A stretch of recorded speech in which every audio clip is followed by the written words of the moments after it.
We're joined once again by Antonio Cromartie. How much is Odell worth? Been the highest paid NFL player. Seriously? Seriously. The highest paid? Why not? He brings a global. receiver. All right, so look at this. Let me give you some Skip. NFL want to move global. Am I correct? He has that global thing. I mean, he can go to Germany Oh, and so shut down. you're just talking about as a brand? It's a brand. And the NFL is all about the brand.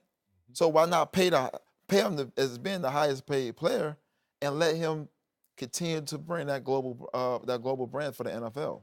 Why not? I mean, you got a guy still.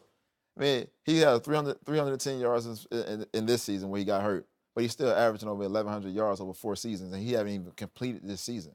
So what do you want with 38 if I touchdowns? have Antonio Cromartie in his prime, I can put him on Odell, and I'll probably be okay in that game. I'll probably win that game. You can have him the whole game, man to man. Skip. That's prime, yes. But I'm just saying, you got to look at this. What he brings to the game, what he did for the Giants, and when he's not playing, how the offense look, and when he is playing, how the offense look. But the They results look are the pretty same. bad both times. But the results are the same. They're losing, Huh? but they still have a chance with Odell. He changes the game. He don't just draw double teams, But draw he doesn't triple change teams. it enough. Yes, Skip, come on Can now. he change it like the quarterback can? There are days when you just can't stop Tom Brady because he's just too good at what he does. No, there's days, just put your hands on the receiver. The receivers get too many free releases. Okay. you can't say that. Yeah, but I've seen him take little Edelmans and little Amendolas, and he'll still beat you It's all because he's just too good at what he does. It's all about the system. Well, it's his system. He It's created all it. about his system. Yeah. I believe that Odell should be the highest paid receiver. And he will. Now, he doesn't have the leverage that he once had because guess what? He's coming off a broken ankle.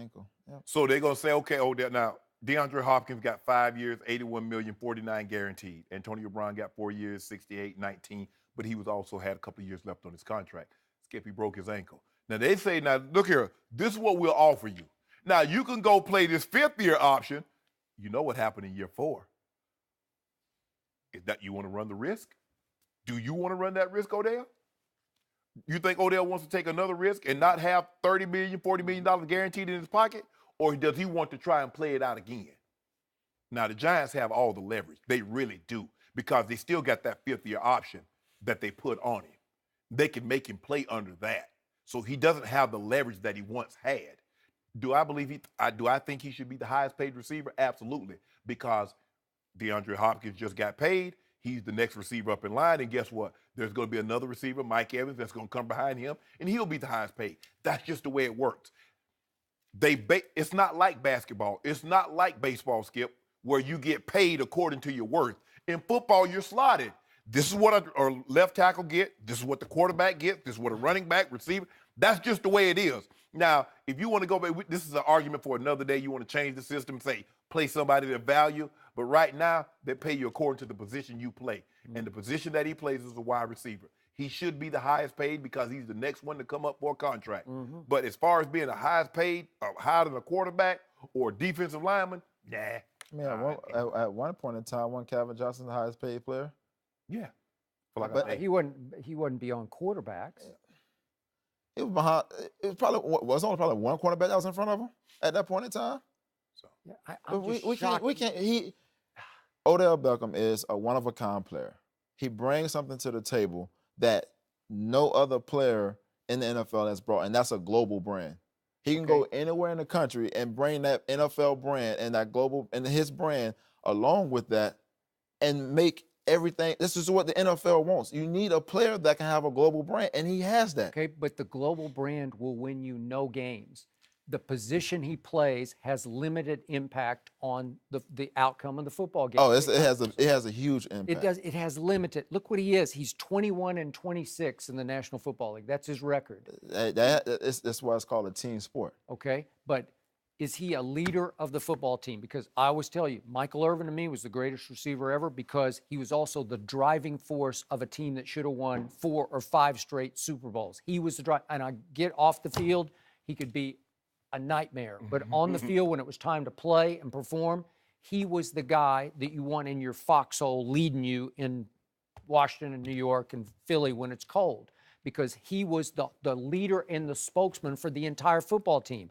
Is Odell the leader of the Giants? Well, he led the yacht club down to South Beach before they were going to go play a playoff game at Lambeau, and you're going to make him the highest, after that, you're going to make him the highest paid player in You're football? talking about a bye week. Okay. It wasn't a bye week. It was a short, it was a regular short week. It was a short week. No, it was just, I mean, so you go, it's just outrageous. And then you go up there, and on the first big 3rd and 6, you drop it. He hits you right in the hands. You're driving for what could have been the opening touchdown, and Eli, for once, has a hot hand like we've seen him have in the playoffs. And he hits Odell right in the hands, and he drops it. And that was kind of the end of the Giants in that playoff game, and they get blown out. And it had a lot to do with Odell not leading the team in the right direction. And you're saying that's the highest paid. I'm sorry, that's just insane. He's going to be the highest paid player in the NFL. He will not be. He will be. Actually, that's going to be Kirk Cousins. Kirk Cousins about to Possible. Because think about it. Matthew Stafford got $92 million guaranteed.